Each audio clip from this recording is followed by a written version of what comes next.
दिन परमहंस जी देवी के कमलासन पर बैठे थे। हृदय बाबू ने यह देखकर कहा, मामा, जिस आसन पर आप बैठे हैं, यदि आप की आज्ञा हो तो उससे भी उत्तम आसन बनाऊं।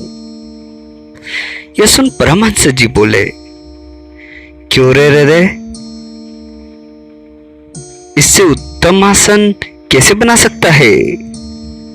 रे बाप, यह कहकर फिर बोले, एक आसन बनाने को क्या कहता है? माता कहती है कि गांव गांव घर घर मेरा आसन होगा। घर घर मेरी पूजा करने वाले लोग मेरी प्रतिमा पूजेंगे। ये बातें स्वामी जी अपने मुख से बहुत दिन पहले ही स्पष्ट कर चुके थे। दिन रात जिस किसी समय भी वे ईश्वर का नाम लेते थे, उसी समय वे समाधि में लीन हो जाते थे। उस समय आंखों की पलकें हिलती न थी। दोनों आंखों से प्रेम जलबिंदु मुख मंडल पर ढलते रहता था। मुंह मुस्कुराता हुआ जान पड़ता था। सारा शरीर निश्चेष्ट हो जाता था। मिट्टी पत्थर के सदृश स्वामी पड़े रहते थे। कान में बार बार ओमकार का उच्चारण करने से उन्हें धीरे धीरे बाही ज्ञान आता था। परमहंस जी ने श्रीमुख से कहा था, 12 बजे के समय घड़ी की दोनों सुइयां जैसे मिल जाती है, मेरा मन भी उसी प्रकार सब दिन सब समय ब्रह्मा में निर्मग्न होकर तन्मय होना चाहता है।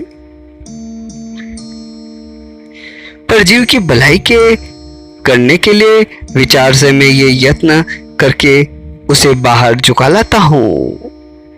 वह कहते थे, जब मैं देखता हूँ कि मेरा मन समाधिस्थ होने वाला है, तब उससे पहले मैं प्रयत्न करके एकाग्र चित होकर कहता हूँ कि हुक्का पीऊंगा, तब भी समाधि को नहीं रोक सकता था। अतः समाधि लग ही जाती थी, परंतु समाधि के पूर्व तंबाकू पीने की इच्छा ही से मैं समाधि से छूट जाता था। मैं वापिस समाधि से बाहर आ जाता था। फलतः इसी प्रकार की इच्छाएं करके मैं मन को बाहर झुका रखता हूँ। समाधि में मन की क्या दशा होती है? इस प्रश्न के पूछने पर भगवान रामकृष्ण परमहंस जी कहते हैं, मछली को जल में छोड़ने से जो सुख उसे होता है, समाधि में उसी प्रकार का परमानंद मन को प्राप्त होता है।